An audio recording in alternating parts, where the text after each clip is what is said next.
I know we have a few current athletes here, we have some professional athletes here, we have some retired athletes, and regardless of the sport, we all know at the end of the day, if you have someone that you're about to go up against, you have the ability to watch film. You're able to study their techniques, you're able to study the timing, see just different tendencies. Then what were you able to study? You know, the great thing about the league is if you look in the right places, everything you need to know is in the public site. So, you know, if you go back and understand the antitrust exemption, that tells you a story of just how much power a group of billionaires had, because the NCAA does not have an antitrust exemption. And one of the reasons why we have NIL now is only for the fact that the NIL didn't have literally the exemption that the league has. So, you know, I started from a frame of the NFL is built on a crime. Antitrust violation's a crime. So the National Football League is built on a crime. When they convinced Congress to grant them 501c6 status, they're a nonprofit. So in 2009 up until 2013-14, you're talking about an industry that was doing 10, 12, 14, 15 billion dollars worth of revenue every year. The teams are made up of LLCs and LLPs. Right. So at the end of the day, I can tell you, you're looking at a multi-billion-dollar juggernaut where the tax liability for most teams is zero.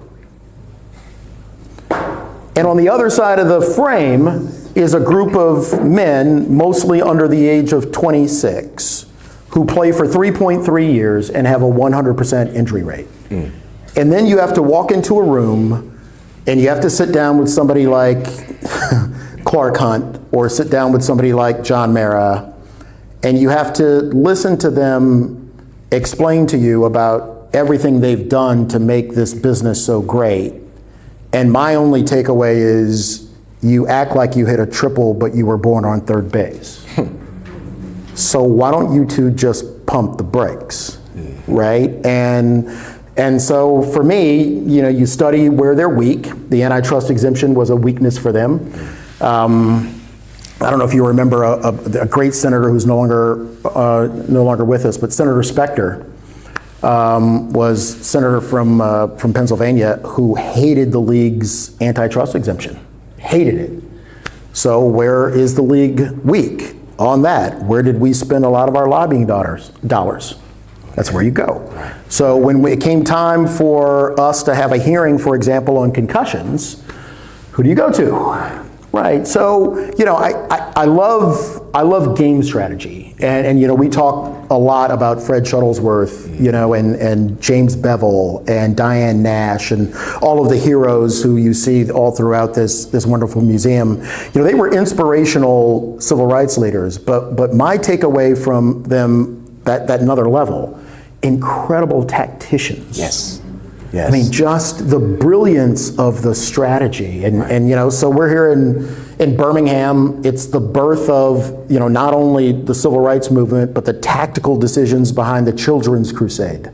You know, the idea that, okay, you know, they can arrest adults and keep them forever. They can't keep children forever. So we're actually going to devise a strategy where we're going to fill the jails with children as a way to break the back of the system. So I mean, so I spend most of my time trying to engineer or re-engineer a strategy. Right. And you know, at times it was enjoyable, and as you can see from my lack of hair, almost every other time it was maddening. Yeah. So knowing that they have this range of flexibility, and unfortunately the lack of accountability when you think about the 31